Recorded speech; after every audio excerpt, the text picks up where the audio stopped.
비브레라고 있게 돼. 비브레.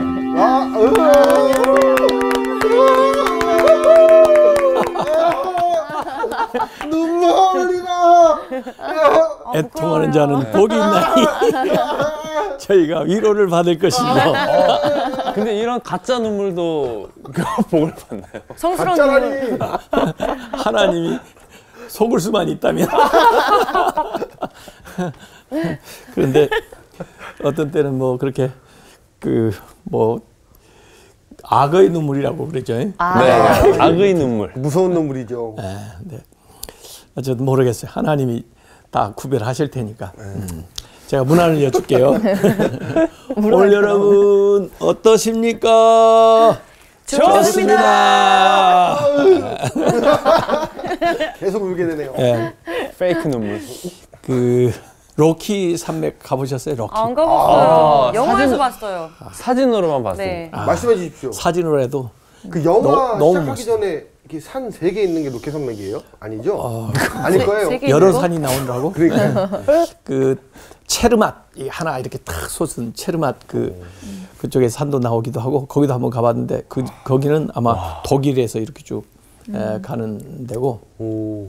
이 로키는 이제 시애틀에서 그다음에 캐나다 밴쿠버 해가지고 쫙 올라가는데 뭐 위에 막 설산 또 빙하가 막 있고 보고 싶네요. 산이 그 도로 따라서 너무너무 아름다워요. 네. 그리고 그 산 아래 호수. 강, 호수 이런 게 막 흘러요. 와. 가다가 밴프 정도 저도 이렇게 가보다가 뭐 그냥 물이 흐르는 그 강 소리가 얼마나 우렁찬지 진짜요? 차 안에서도 들려요. 차 안에서. 와. 강이에요. 강 흐르는 소리가. 강 흐르는 소리가. 와. 그래서 이제 차를 세워놓고 좀 강을 좀 구경하려고 가서 이렇게 보는데 막 진짜 엄청난 물이 막 바위한테 막 부딪히고 물보라가 치고 그러니까 우렁찬 소리가 나오잖아요. 근데 거기에 이렇게 팻말에 써 있더라고요. 가까이 가지 마세요. 가까이 가지 마세요도 그러지만 글귀가 써 있어. 지금 태고 쪽부터 이 물과 돌이 싸우고 있다는 거야. 이야. 재밌네요. 물과 돌이 싸우. 누가 이길 것 같아요? 돌이 질 것 제가 봤을 같은데요? 땐 저는 물이 이길 것 같아요. 저도 물이 이길 것 같아요. 물이 이제 돌에 부딪혀가지고 막 산산이 부서지고 깨지잖아. 네. 태고 쪽부터 물과 돌이 싸우고 있는데 현재는 돌이 이기는 것 같지만 오랜 시간이 지난 후에는 결국 물이 돌을 이겨서 이런 아름다운 산의 모양을 만들어 놨고 그 다음에 이 강길도 바꿔놓고 있다는 거예요. 그러니까 그걸 딱 보니까 이야 그럴듯해. 멋있어요. 네. 진짜 멋있습니다. 돌은 단단하지만 이 물은 부드러운 건데 그렇죠. 네. 계속 결국 흐르니까. 계속 흐르면서 계속 세월이 쌓이니까 맞아요. 결국 그 돌을 깎아내는 거야. 네. 그리고 길을 흐르듯이. 새롭게 만들어 가지고 도도하게 흘러가는 거야. 네. 야, 그래서 멋있네요. 요새는 그 언어의 온도라는 책도 내가 읽어봤는데 네. 언어도 온도가 있는 것 같아. 적정한 맞아요. 온도에서 가능하면 따뜻한 말을 해야 온기 있는 말을 해야 같은 말이라도 이렇게 받아들여지지. 맞아. 너무 차가운 말 또는 너무 좀 남을 비난하거나 이런 자극적인 이런 말들을 자꾸 쓰면은 말의 그 품위가 좀 떨어지고 맞습니다. 또 그 사람의 마음을 사는 데는 실패하는 것 같아요. 네. 감동을 해야 사람이 움직이는데 말싸움 해가지고 이겨서 사람이 움직이는 적 있어요? 그냥 싸움이지. 기분만 상하고. 그냥 돌아서 싸움이지. 그리고는 말은 잘하는구나. 그래, 너나 해라 그래. 그리고 말잖아. 그래서 온유한 말이 이제 화평을 만들어내는데 실제로 좋은 말을 들으려면 먼저 좋은 말을 해야죠. 네. 가는 말이 뭐야? 잠언 15장 4절에도 보면 온순한 혀는 곧 생명나무이지만 패역한 혀는 마음을 상하게 하느니라. 그랬어요. 오늘 수업 산상수훈 4강 애통은 온유를 낳고. 그 중세 시대에 패스트가 돌 때도 유태인들은 비교적 감염이 적었다고 그래요. 근데 유대인들이 왜 그러냐?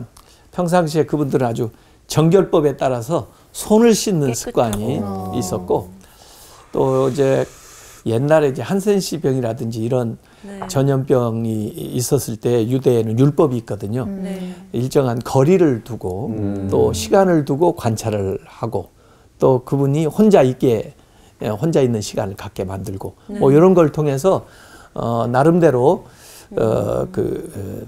이 건강을 지키고 또 신앙적으로도 그걸 유지를 해 준 건데, 그 예수님 계실 때도 이 열심당, 헤롯당, 네. 헤롯당도 그 있었고 당이 많았죠. 열심당도 있고, 네. 헤롯당은 주로 이제 그 체제를 유지하는, 또 로마에 빌붙어 가지고 이렇게 괴뢰 정부처럼 세워진 게 헤롯당이고, 열심당은 제롯당이라고도 하는데 칼을 품고 다닌다는 거야.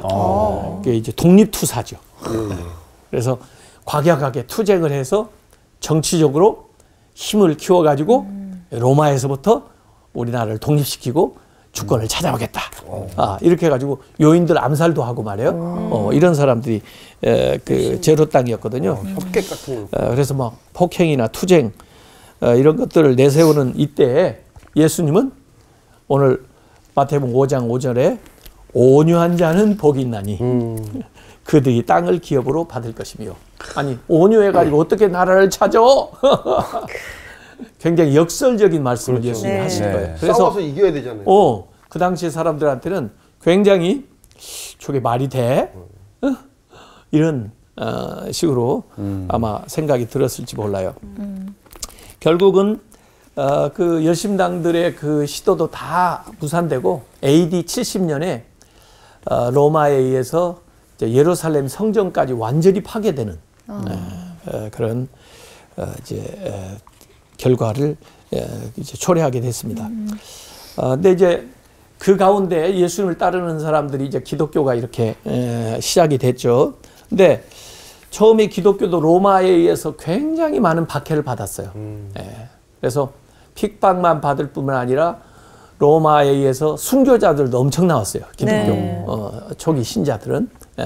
그런데 결국 이 기독교가 로마에 의해서 기독교가 이제 공인이 되고 또 나중에는 로마의 국교까지 되잖아요. 어떻게 그렇게 핍박받고 순교당하던 기독교가 그렇게 됐나 궁금하잖아요. 네. 그래서 그 종교사회학자인 로드니 스타크라고 하는 사람이 기독교의 발흥이라는 책에서 어떻게 이 기독교가 로마를 이겼는가, 거대한 로마를 그 얘기를 하는데, 그 당시에 이제 로마 황제는 신적인 존재였어요. 그래서 지역마다 신전, 황제를 숭배하는 신전을 만들어 놓고 그렇게 다스리고, 또 도덕적으로 보면 정말 타락한 근친상간이라든지 또 유아를 살해해서 버리는 거라든지 뭐 이런 것들도 많고 그랬는데, 어떻게 이 기독교가 결국 그렇게 됐느냐. 그 스타크는 그 예수님 이후 기원 후 165년과 251년에 있었던 로마의 그 역병, 전염병을 들고 있어요. 그때 결국 로마의 한 거의 3분의 1이 죽었대요. 엄청난 그런 전염병인데 시체도 치울 수가 없고 가족이라도 그냥 감염되면 갖다 버리고 생매장하고 그런 시대인데, 기독교인들이 말이에요. 그 위험을 무릅쓰고 그 환자들을 돌봤다는 거야. 그래서 이교도들이 볼 때 참 다르다. 뭘 믿기에 저들이 그러나. 근데 이제 우선 영생을 믿으니까 또 하나님의 사랑으로 그 어려운 자들을 그 어려울 때 나서서 돌봐줬다는 거야. 그 사랑이 사람들의 마음을 움직인 거야. 감동을 시킨 거야. 멋있습니다. 그래서 결국 이 기독교가 로마에 깊이 파급되게 되고, 그래서 기독교를 이교가 아니라 정식 종교로 인정을 해주고, 그리고 부교로 되는, 그래서 기독교가 폭발적으로 부흥하는 그런 전기가 됐다. 종교사회학자가 분석한 거예요, 그게. 네. 아, 네. 네. 행동으로서 보여준 거네요. 맞아요. 그러니까 이게 뭐냐면 힘이 아니라 온유함. 온유함. 온유함의 완벽한 승리였다. 네. 이렇게 얘기할 수가 있는 거죠. 그래서 예수님은 이제 뭐 이 산상수훈을 말씀하실 때 원래 제자들에게 소수에게 얘기하는 것 같지만은 이 제자들을 놓고 앞으로 제자가 될 우리 같은 이제 후대에 있는 사람들을 놓고 같이 교훈하시는 거라고요. 그래서 그들이 받은 말씀을 우리가 지금 현재 듣고 있잖아요. 네. 네, 그래서 이걸 내포 독자, 내포되어 있는 독자라고 이렇게 부르기도 하는데 세상에서는 정복해야 된다, 힘이 있어야 된다, 용맹스러워야 된다, 뭐 이렇게 그래야 땅을 차지하고 나라를 이루고 뭐 제국을 건설한다. 이렇게 이제 듣던 그 시대. 사실 그 헬라 시대, 로마 시대에는 중요한 덕목, 가장 중요한 덕목이 뭐냐면 용기예요. 용기. 용기. 예? courage. 용기 있는 자가 아주 세상을 이제 차지하는 것처럼. 그래서 요새도 이제 용기를 execution, 실행력. 생각만 있으면 뭐해? 실제로 용감하게 네. 실천을 하고 도전해야지. 뭐 이런 거 좋은 덕목이기는 해요. 그러나 예수님은 그것보다 온유라고 하는 덕목을 얘기하는 거예요. 온유함이 용기를 이긴다 이런 거죠. 그래서 먼저 이제 선언하는 거예요. 야, 행복한 사람들, 복 받은 사람들, 행복의 상태가 온유한 너희들. 왜? 땅을 기업으로 받을 것이기 때문에 그 이유를 설명을 이렇게 하는 거예요. 그래서 이 온유하다는 게 프라우스인데 프라우스의 원래 뜻은 이 짐승을 길들여 가지고 주인이 시키는 대로 이렇게 하게 하는 거예요. 순종시키는 거네요. 온유해지는구나. 그런 네. 가축이. 그 망아지 길들이는 거 봤어요? 아니요. 못 봤습니다. 못 봤어요. 그 야생마 잡아다가 막 길들여. 네. 그래가지고 막 날뛰죠. 처음에는 뭐 네. 올라갈 수가 없죠. 난리죠. 난리 나죠. 그 나는 화면으로 본 적은 있어요. 네. TV로 봤어요. 영화로 또 네. 이렇게. 그래가지고 사실 이 준마 좋은 그 아주 경주마라든지 뭐 하여간 전쟁에 나가는 이런 탁월한 말은 그 야생에서 이렇게 길러가지고 그 막 야생 능력 막 힘이 넘치는 이걸 네. 잘 길들이는 거예요. 그래가지고 만들어야 준마가 된다는 거예요. 그래서 프라우스라고 하는 것은 언더 컨트롤, 잘 다스려진 짐승 이런 뜻을 가지고 있습니다. 그러니까 힘이 없다는 게 아니고 우리가 힘이 있는데 그걸 잘 조절하는. 다듬어 주는 거예요. 야. 그래서 점잖은 사람이 되고 예. 그다음에 예의 바른 사람이 되고 사려 깊은 사람이 되고 부드럽고 온유한 따뜻한 사람이 되고 뭐 이런 거죠. 그래서 이 프라우스는 친절함, 유순함, 겸손함, 온유함, 부드러움, 평화로움 뭐 이런 것들을 얘기하는 겁니다. 그래서 이 앞에 지금 현재 세 가지 복을 제가 지금 얘기하고 있는데 심령이 가난한 거, 애통하는 거, 그리고 온유한 자. 이게 하나님과의 관계성 속에서 이렇게 되죠. 하나님과의 관계성 속에서 만들어지는 겁니다. 하나님과의 관계성에서 온유는 노력해 볼 수 있다라고 생각을 하는데 이게 또 이제 사회에 나오고 이러면 너무 온유하다 보면은 그냥 저희들 말로는 물로 보고 이용당하기도 하고 이러잖아요. 그래도 좀 강함이 있어야 되지 않을까요? 그래서 우선 하나님 앞에서 이게 훈련 받는 게 좀 중요한데 하나님 앞에서도 훈련이 잘 안 되는 게 뭐냐면 때로는 막 조급하기 때문에 또는 하나님에 대해서도 이렇게 분노가 있는 사람도 있어요. 이럴 수가 있나 하나님, 내가 이렇게 잘 믿으려고 하는데 왜 나한테 이런. 그래서 이 조급한 것도 있고 또 자기의 야망도 있고 뭐 이런 것 때문에 또 불안한 것, 미숙한 것도 있고 또 자기 자존심도 있고. 그래서 먼저 하나님 앞에 우리가 훈련을 받아야 돼. 그 훈련 받고 그다음에 그것이 밖으로 다른 사람에게 나타나는 것이 돼야 되는데 그래서 이 온유하다, 미크? 온유함. 미크.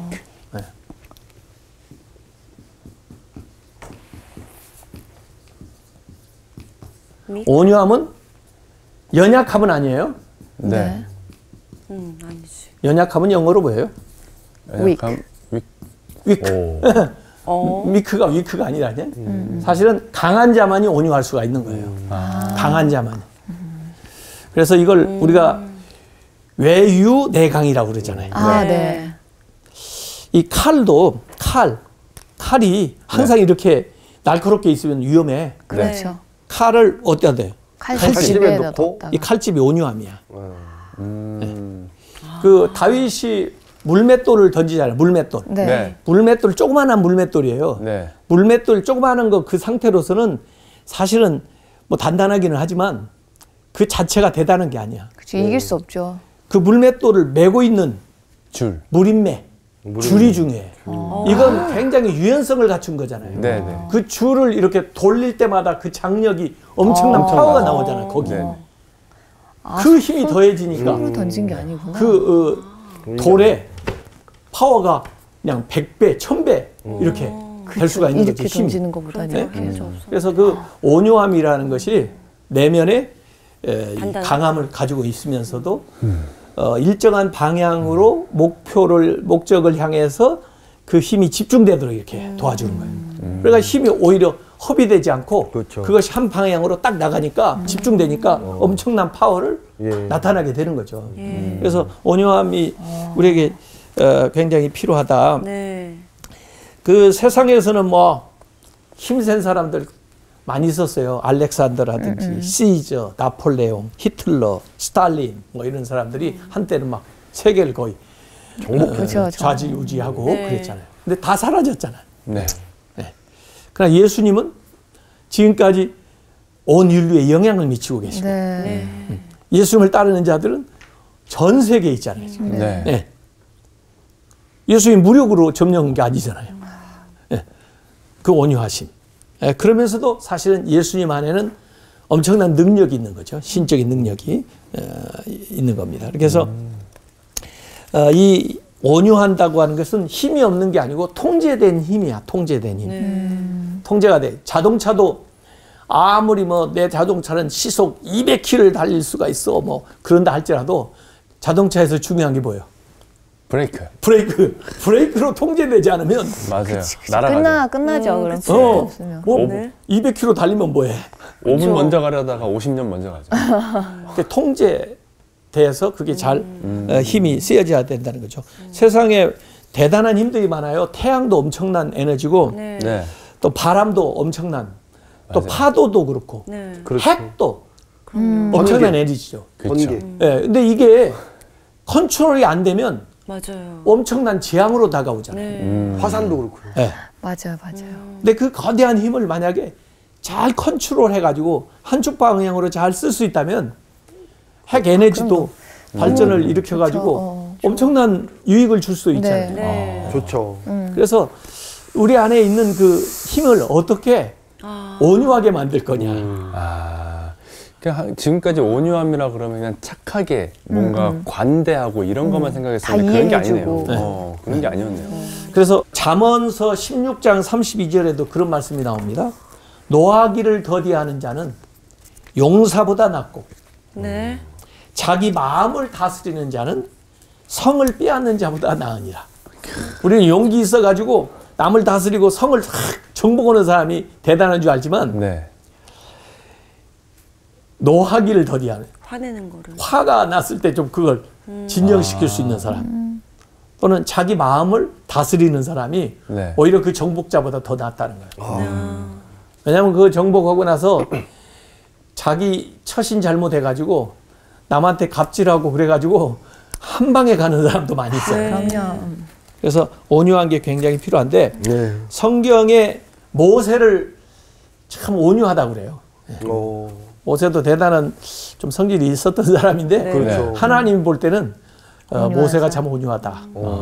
그래서 어떤 사건들 이렇게 경험을 하면서 자기가 분노하고 또 노를 발해야 될 그런 상황에서도 그걸 자제하고 그렇게 나아가는 그런 모습들이 있었는데 사실 이 모세도 많이 다듬어지죠. 과정 속에서. 네. 그렇죠. 그 애굽에서 살 때는 자기 민족을 돌아보려는 생각은 있는데 여러 가지가 안 뭐 이렇게 상황이 안 맞아지니까 자기 성질에 말이야 사람을 때려 죽인 적도 있어. 맞아요. 다 해봤잖아요. 맞아요.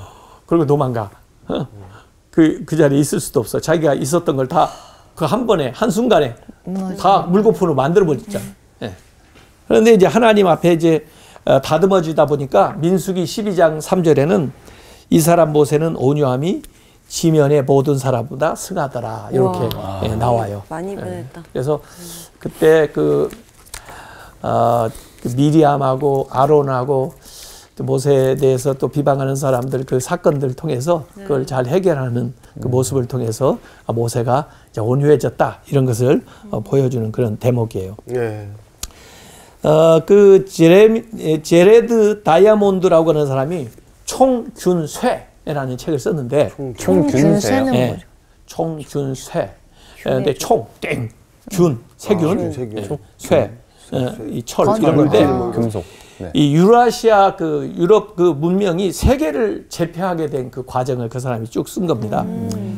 근데 이제 원래 우리가 먹는 이 농작물도 네. 전부 야생의 그 식물을 잘 키워. 다뤄가지고 네. 우리가 이 채소로 먹는 거죠. 먹을 수 있는 네. 또 옛날보다 더 많은 그 종류도 많아졌죠. 열매도 재배하고. 또 네. 뭐 당 종자를 도 개발하고 맞아요. 네네. 계량을 자꾸 하는 거죠. 네. 그 온유하게 만든 거야 그걸 야생에 있는 걸 온유하게. 예. 그렇죠. 근데 동물도 야생에 다니던 이 동물들 그걸 잘 훈련시켜서. 훈련시켜서 인간에게 유용하게 만들어서 쓴단 말이에요. 뭐 네. 심지어 코끼리도 막 쓰잖아. 네, 뭐 네. 물건 나르는데 네, 그 네. 거대한 그 힘을 가진 코끼리. 맞아요. 말도 그렇고 네네. 대표적으로 우리 가축들 네. 무슨 닭, 소, 소, 돼지, 말, 닭, 돼지, 뭐 이런 것들. 개. 네. 강아지도 그렇지 뭐. 네. 예, 닭 이걸 잘 다루어서 온유하게 만들 거야. 네네. 그래서 이것들하고 이제 같이 지나면서 인간도 면역력이 생기는 거예요. 여러 종류의 바이러스에 대해서. 네. 그 동물들이 가지고 있는 바이러스에 대해서 나름대로 내성, 면역력이 딱 생겨가지고 물론 그 과정 속에서 많은 사람이 원인도 모르고 죽어가기도 하고 막 그랬겠죠. 네. 네? 그런데 이 사람들이 이제 아프리카라든지 남아메리카라든지 이런 데에 이제 진출을 하면서 뭐 원주민들을 가서 뭐 죽이기도 하고 막 그랬지만 총이나 칼에 죽은 것보다 이 바이러스에 의해서 죽은 경우가 더 많다는 거예요. 이 들어간 사람들이 네. 이들은 면역력이 있으니까 갔는데 이들이 다른 사람들한테 원주민들한테 면역력이 없는 사람들한테 그걸 퍼뜨리게 된 거야. 네. 의도적인 것은 아닌데. 그렇죠. 네. 그래서 그들이 막 집단으로 죽기도 하고. 죽어가고 하는 그 얘기가 거기에 나옵니다. 저도 어렸을 때 그런 경험이 있어요. 우물가에 네. 심지도 않았는데 복숭아 나무가 나왔는데 진짜 복숭아 나무가 아니고 개복숭아라고 그래. 개복숭아. 제대로 된 거 아니면 다 왜 개라는 말을 쓰는지 모르겠어. 그런데 너무너무 잘 자란 거야. 네. 복숭아 모양처럼 생긴 거예요? 우물가에.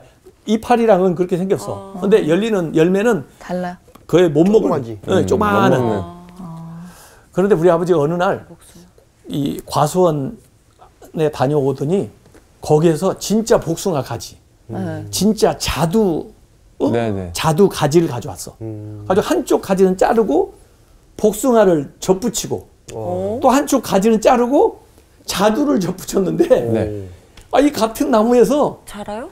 복숭아도 열리고 자두도 열려. 이야. 그게 가능해요? 가능해. 가능하죠. 그리고 아버님께서 잘 키우신 거야.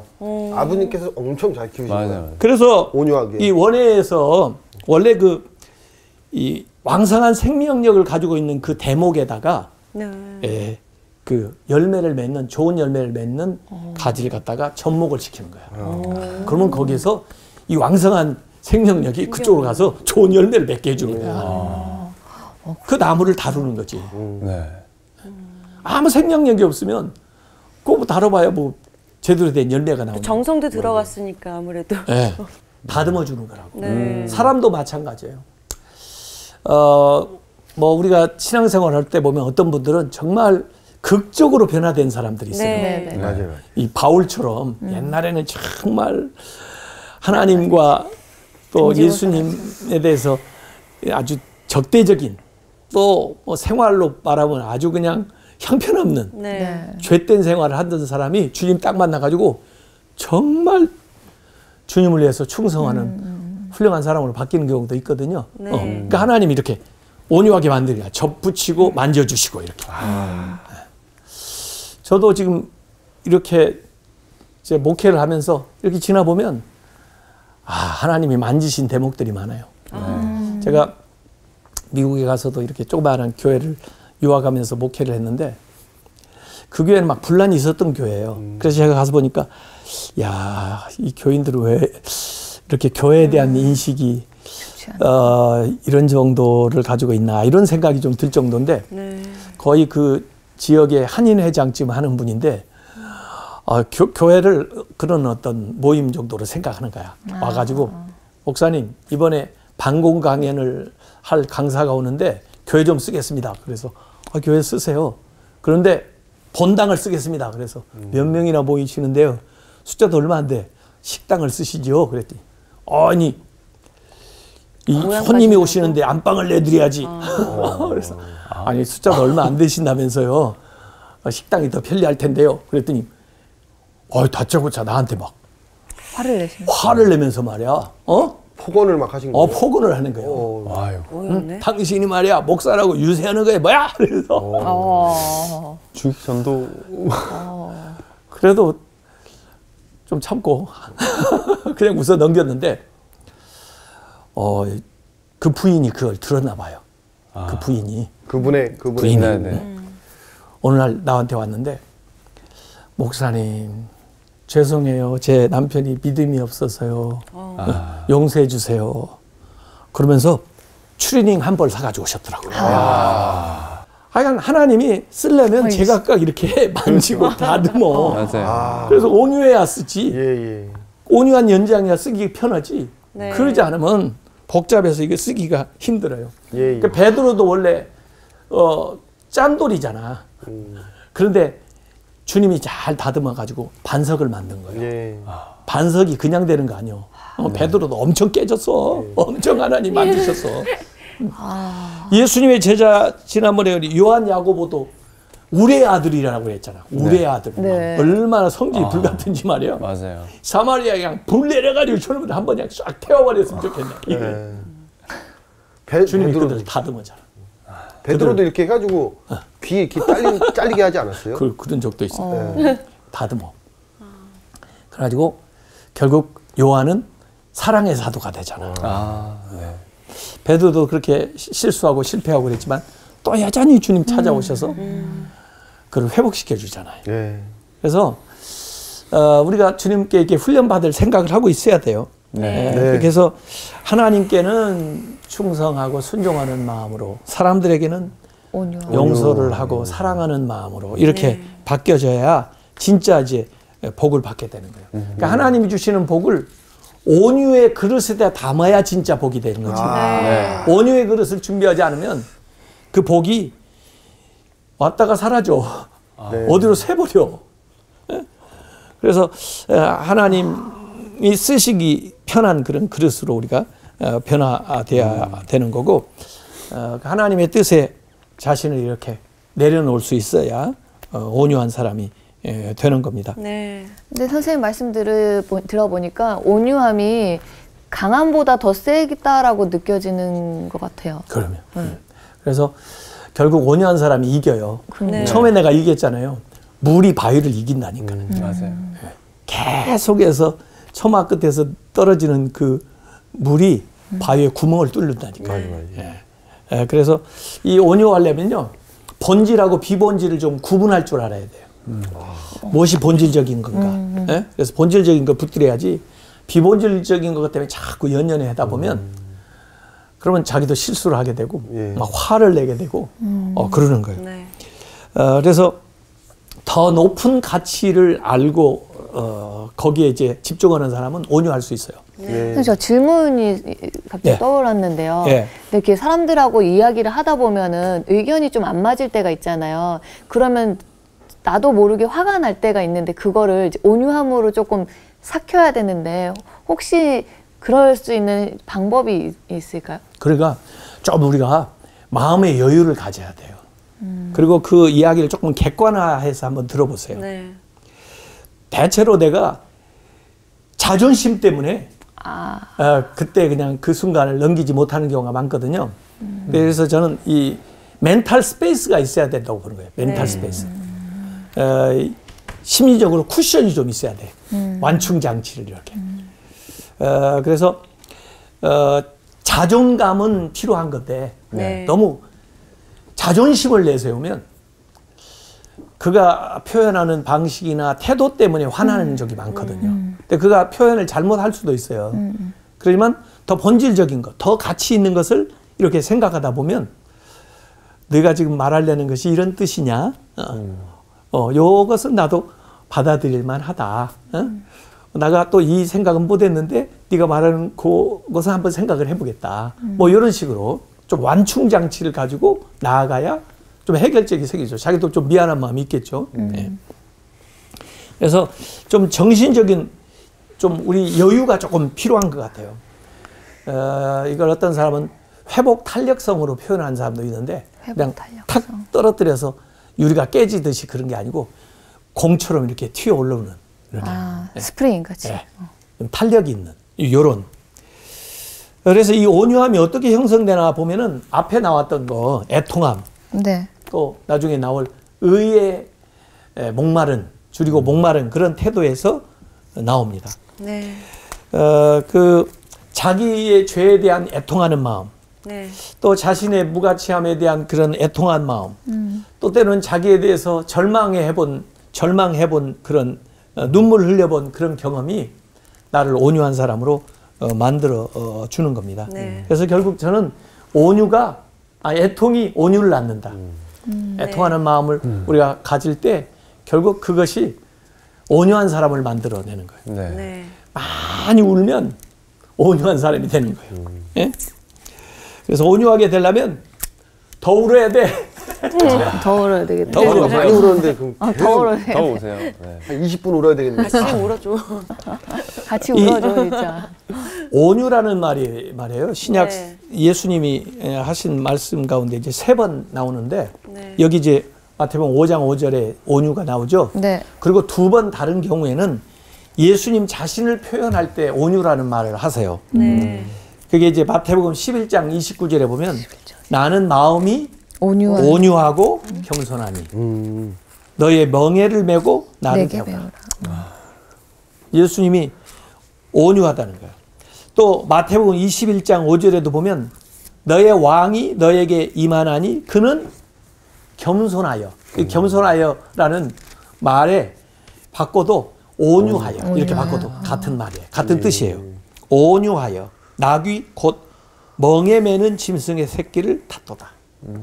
예수님이 온유하시기 때문에 그 낙이 새끼를 탔다는 거예요. 보통은 말을 타고 가든지 막 그럴 거 아니야. 네. 예루살렘 입성하실 때. 네. 그런데 나는 또 거기 또 신기한 게 한 번도 사람을 태워보지 않았던 그 낙이, 네. 낙이 새끼, 망아지가 누구를 태워요? 예수님. 예수님을 태웠는데 순순히 잘 가. 보통 같으면 어떡하겠어?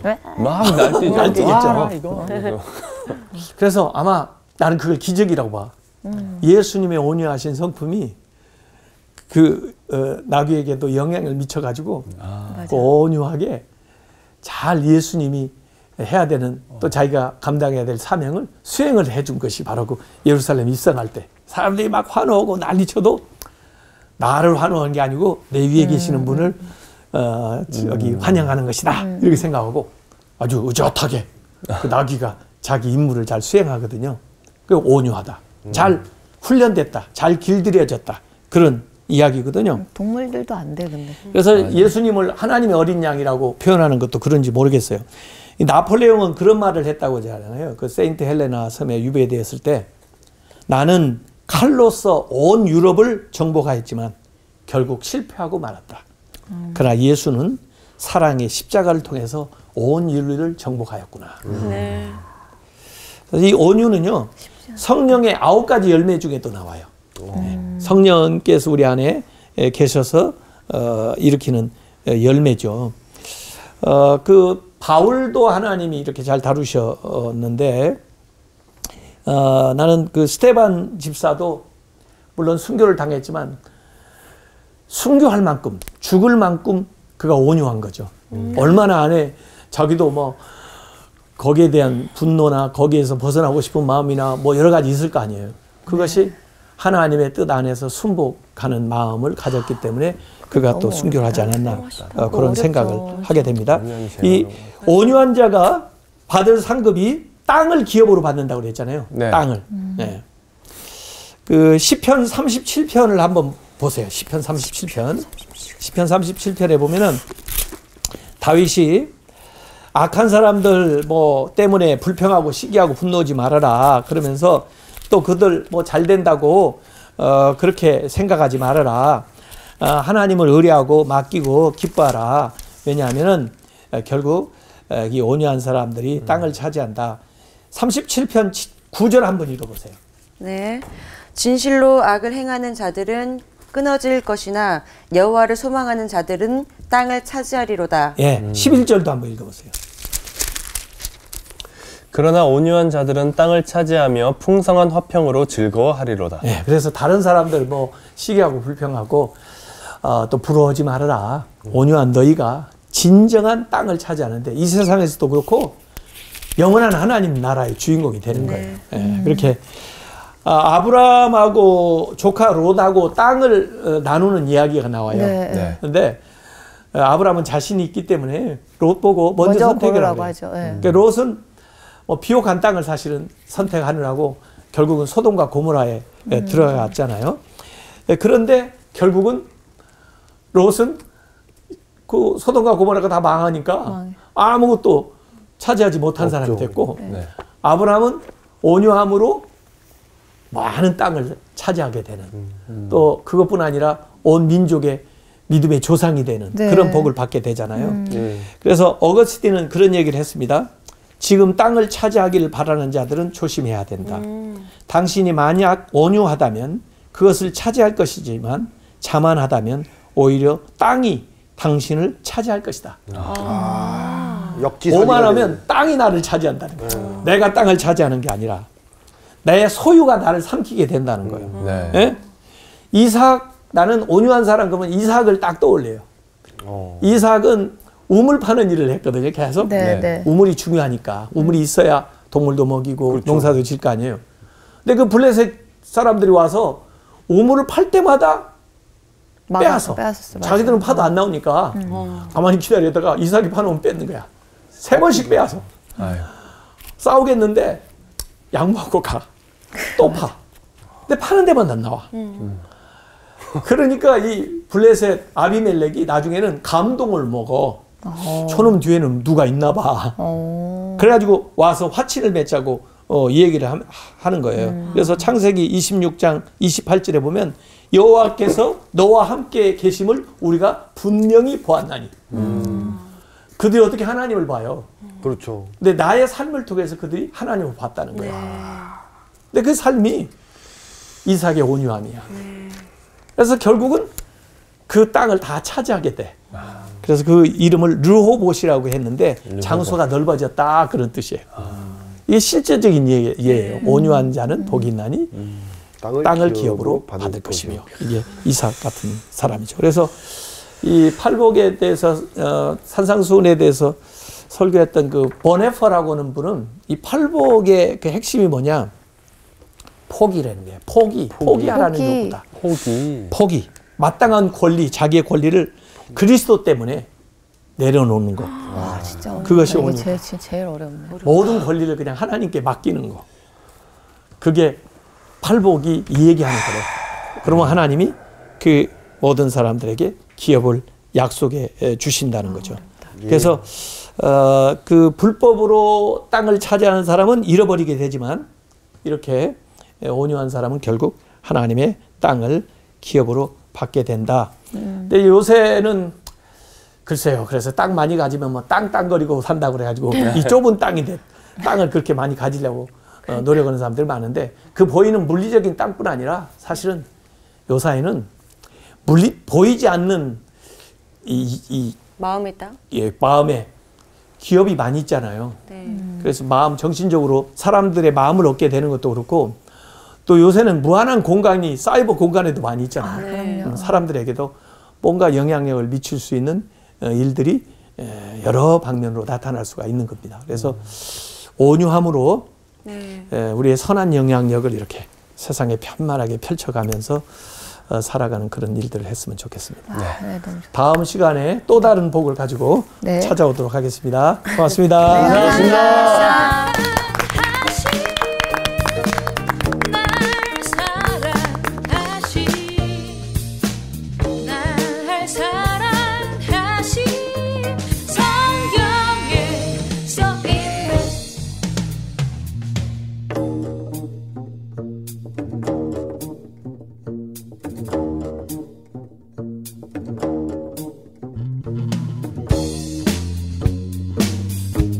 About the love of Jesus. Yeah, let me tell you this. 이번 주 퀴즈입니다. 여호와는 나의 깃발이라는 뜻으로 모세가 쌓은 제단의 이름은 무엇일까요?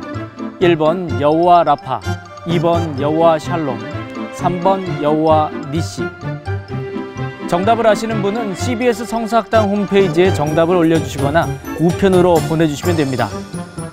선정되신 분들에게는 대한성서공회에서 발행한 성경 통독을 위한 최고의 책서 성경 2.0, 성서학당 선생님들의 저서 중 하나를 드립니다.